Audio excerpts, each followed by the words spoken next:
Hello, this is Jack Jackson. In this video, we're going to begin looking at hypergeometric distributions. So this is continuing our look at a series of discrete probability distributions. In the past, we've looked at geometric distributions and binomial distributions. And the hypergeometric is similar to the binomial distribution with a little bit of a variation. We've actually looked at some examples of hypergeometric distributions earlier. So in this video, we're going to derive some of the formulas that we need for them and try to set the groundwork for what are the basic assumptions of a hypergeometric distribution. So first of all, let's compare and contrast a geometric and a binomial distribution. This is a review. So remember that a geometric distribution and a binomial distribution, in both cases, we do a series of independent Bernoulli trials. Remember, a Bernoulli trial is you just basically divide the sample space into two parts that you call one called a success and one called a failure. Once again, a success does not necessarily mean something that's good or bad. It just means that you got the thing you're counting. So anyway, the probability of a success each trial is P, the same probability each time. So they're independent Bernoulli trials with the same probability. And then in addition to that, the probability of failure, of course, then is Q, which is 1 minus P. Now, the difference in the geometric distribution and binomial distribution is, in a geometric distribution, we repeat these trials until we get our first success, and then we stop. So what we don't know is how many trials we're going to have, and that's going to be X. And then what we do know, though, is we're going to get one success, and of course that leaves X minus 1 failures before that. Binomial distribution is set up basically the same way, but here's the difference. In a binomial distribution, we know the number of independent trials ahead of time, so we're going to repeat in trials no matter what happens. But what we don't know is how many successes we're going to get. That's our random variable X. So let's review a binomial distribution. Suppose we have an urn with 10 balls in it. 6 of them are black and 4 are red. We randomly draw out one ball, note its color, replace it, and then draw a second, third, and fourth ball, replacing the ball each time. So this is selection with replacement. Let X be the number of black balls drawn. Make a tree diagram, formula, table, and graph of the PDF for this distribution. Well, notice that the probability of drawing a black ball, which is a success, let's see, there are 6 of them, and their total of 10 balls, the probability is 6/10, that's 0.6, or 3/5. So 0.6 is the probability of a success each time, and Q, which is 1 minus P, is 0.4. That's the probability of drawing something that's not a black ball, which in this case would have to be a red ball. So X is a binomial random variable where N equals, let's see, how many are we drawing? We're drawing 4 balls, so N is 4, and we're counting the number of black balls, that's X, and the probability of success, P, is 0.6 every single time. And it's the same every time because we're replacing it. And so this is what the tree looks like. You get a success or failure each time, and so there's always 2 branches. All the green branches go to a success, and all of those have probability P, which in this case is 0.6. All the black branches go to a failure, so they have probability Q, which is 0.4. And here's the binomial distribution. We already know the formula. The PDF of X, or the probability that X equals some little x, is N choose X, P to the X, Q to the N minus X. So in our particular case, that's PDF of X is 4 choose X, times 0.6 to the X times 0.4 to the 4 minus X. So for example, when X is 0, we get 0.6 to 0, which is 1. We get 0.4 to the 4th, okay, which is just Q to the 4th. 4 choose 0 is 1, so you just get Q to the 4th, which is right here. When X is 1, we get 0.6 times 0.4 to the 3rd power times 4 choose 1. 4 choose 1 is 4, so we get 4PQ cubed, which is here, and so forth. We've looked at this before. Here is the Binomial PDF graph and you have, well, at least to 4 decimal places, you have the values of the PDF, or in other words, the probability that x equals 0, 1, 2, 3, or 4 above the bars here. So that's a binomial distribution. Now, let's take almost exactly the same situation. Suppose we have an urn with 10 balls in it, 6 of them are black, 4 are red, and we're going to randomly draw out 4 balls. X is still going to be the number of black balls. So far, this is exactly like the binomial distribution example we just did, but here's the difference. This time when we draw a ball out, we're not going to put it back. So do not replace it.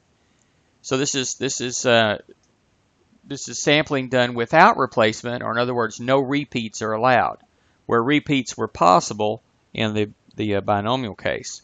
Now, how does that affect things? Well, we've done trees like this before. Notice still the basic tree looks the same in terms of the structure of it. It's still a success or failure each time. There's still 2 branches each time. There's still 4 layers deep. But the probabilities on the edges are a little bit different. The first one starts the same. The probability of success the first time, we can still call that P. That's the number of, that should say M over N, 6 over 10, which is the number of black balls divided by the total number of balls. So that's 6/10. And the Q is 1 minus that, so that's 4/10. But look what happens here. So we got 6 balls, and we're a black balls to choose out of 10. That's a probability of 6/10. We get a success.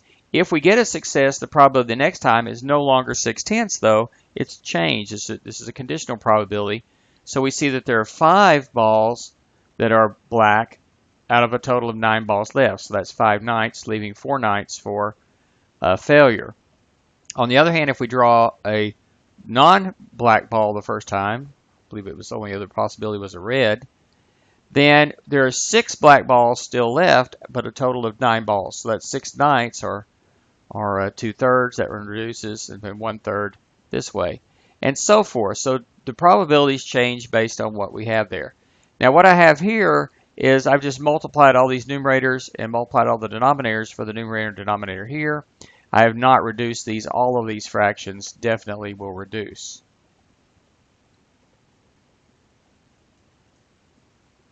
And so here are the probabilities. And there is the graph of the PDF with the probabilities to many places. Now let's see if we can look at what we have here. Well, let's see. Let's look at some of these numbers here. So the orange one, for example, the 480, we're multiplying a 6 times a 4 times a 5 times a 4. Okay. I mean times a 3, excuse me. And the bottom, we're always multiplying a 10 times 9 times 8 times 7. So the denominator is 10 times 9 times 8 times 7. That's 540. Well, 10 times 9 times 8 times 7 is 10 permute 4. So that's the denominator each time if we don't reduce it. Reduce the fraction. The numerator, well, let's see what we have here. Well, if we have no successes, or if we have all successes, it's 6 times 5 times 4 times 3, which is 6 permute 4. And that only happens one way. If it is here, the orange one, the 480, how do we get that? Well, it's a 6 times 5 times 4 times 4. Okay. That's how we got the 480. If it is the black one, 360, how do we get that? Well, it's a 6 times 5 times 4 times 3. So if you look at just the green ones, that's a 6 times 5 here. Even if the green one is over here, 6 times 5 here. And if we've got 2 failures, it's a 4 times a 3 somewhere, either here or here. But of course, there are multiple ones with one success and multiple ones with 2 successes. So this is what it turns out to be. Here's one way we can think of the formula. The probability of each branch with the same value, well, you have your m successes. We're going to choose x of those, and they turn out to be in order. M times n minus 1, and so forth, x of those factors, which is m times p to the x. Then we had n minus m failures, and we have n minus x of those permuted there, and we're dividing by n permute n. Capital N permute little n. But the number of branches with that x value is n choose x. Now if we write these out with factorials, this one is n factorial over n minus x factorial x factorial. This one is m factorial over m minus x factorial. This is n minus m factorial over n minus m minus n minus x factorial. And this is n factorial over little n, big N minus little n factorial. Now I'm going to redistribute around these ones I have that are colored over here on the side. This n factorial, I'm going to put, it's in the numerator here. I can put it in the denominator down here. I can put this x with this first term in here, and this n minus x here. Well, when you do that, this becomes m choose x. This becomes n minus m choose n minus x. And this one becomes n choose n. Big N choose little n. Well, this last formula is actually a better way to think of it. And we've actually looked at this problem before and came up with this formula. So, how do we make sense out of the three parts of this formula? Well, the m choose x is the choose x successes from a total of m successes.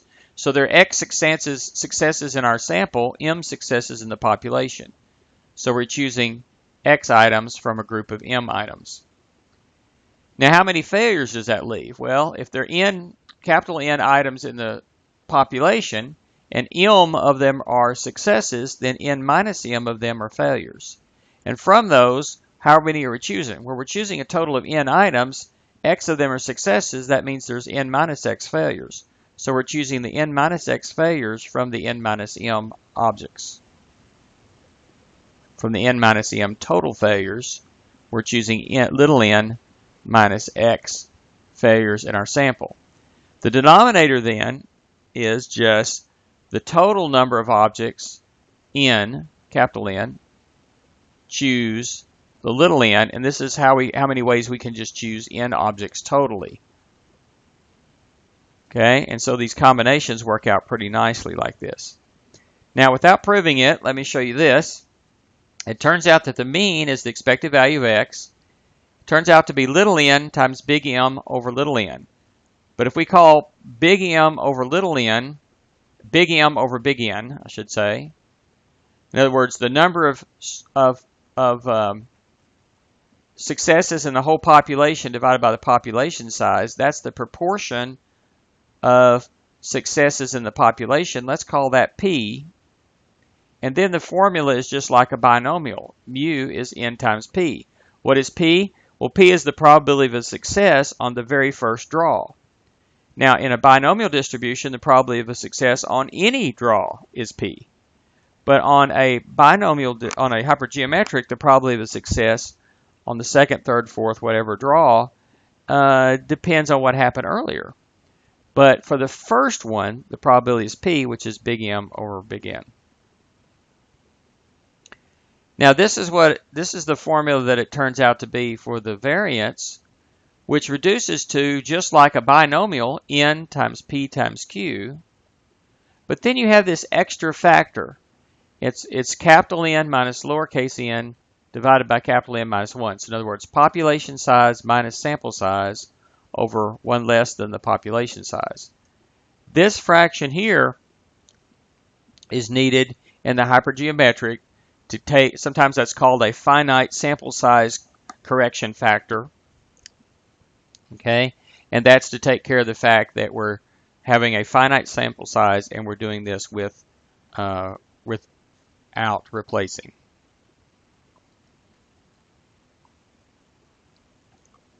Okay, so don't worry about this kind of stuff here. Worry about this formula right here. All right, so let's do a side-by-side comparison of binomial and hypergeometric distributions. In both cases, lowercase n is the known sample size. And we may or may not know the population size, but it's capital N, the total number of items, the population size. Capital M is the initial number of successes in the population, and X is the unknown number of successes in our sample.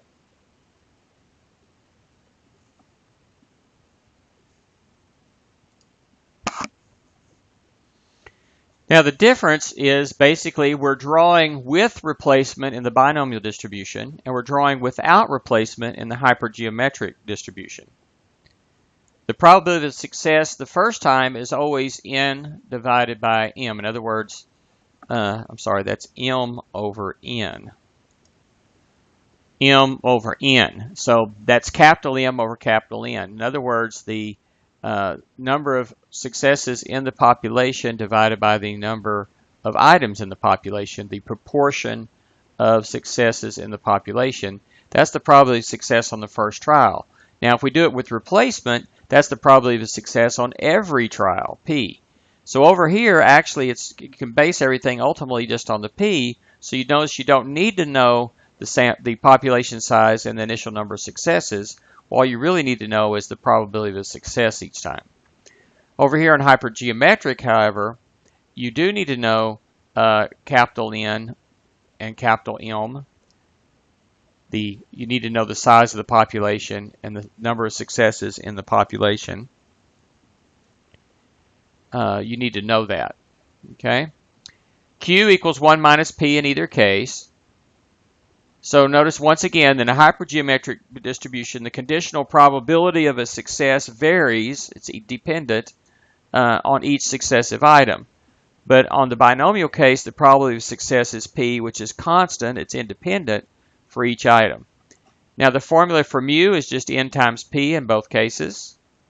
The formula for sigma is NPQ and square root of that. So the standard deviation is the square root of NPQ.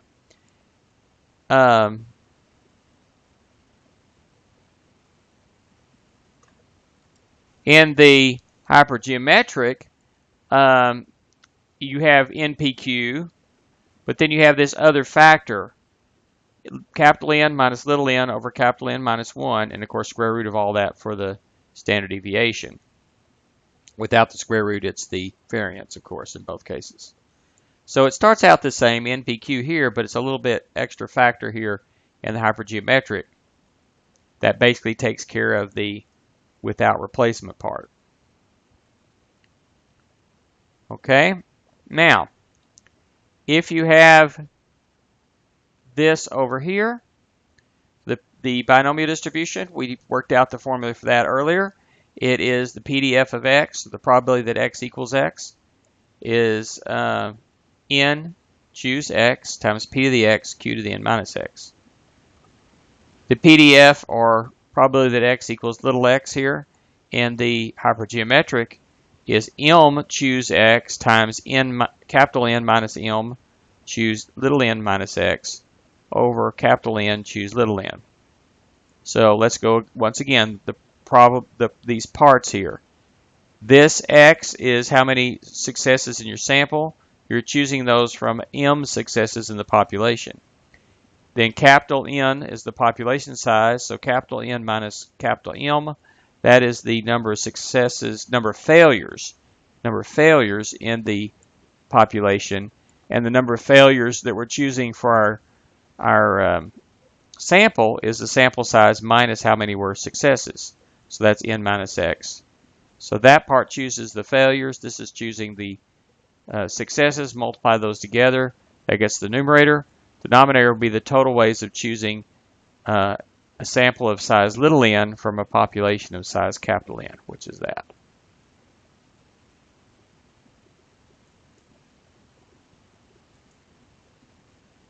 Now, there are some interesting demonstrations that we can look at online. Here's one of them from the Wolfram Demonstrations project. You may have heard of Wolfram. They make the program Mathematica, and they also use that to power what's called Wolfram Alpha online. It's a pretty cool place you might go sometime.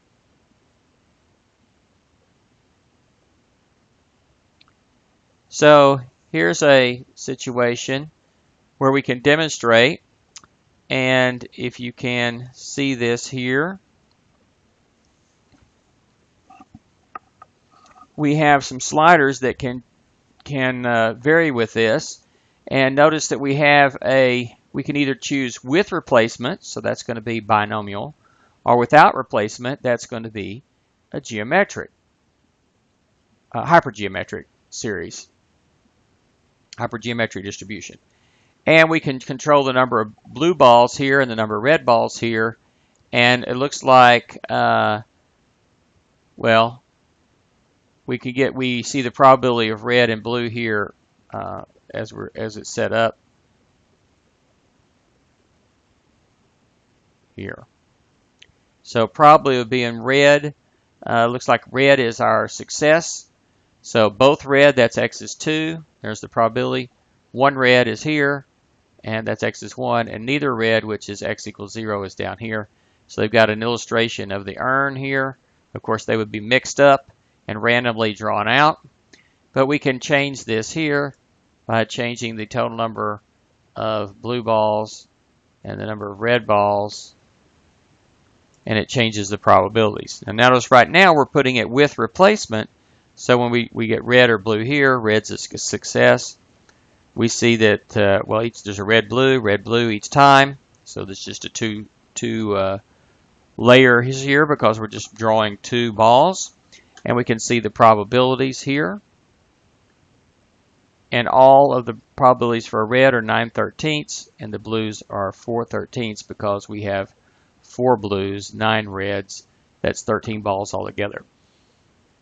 Now, okay, so you might try this yourself. What would the tree look like if we did it without replacing? Okay, so actually maybe you want to pause and try that out yourself and see what you get. Okay, so if you pause that and looked at it yourself, hopefully you came up with this tree. Notice that the probabilities the first time are the same, 9/13, 4/13, but after that it varies. So the probability of a red the second time given a red the first time is 8/12, whereas the probability of a red the second time given a blue the first time is 9/12. All 3 of those red probabilities are different. And again, we can experiment by choosing different numbers of red or blue balls.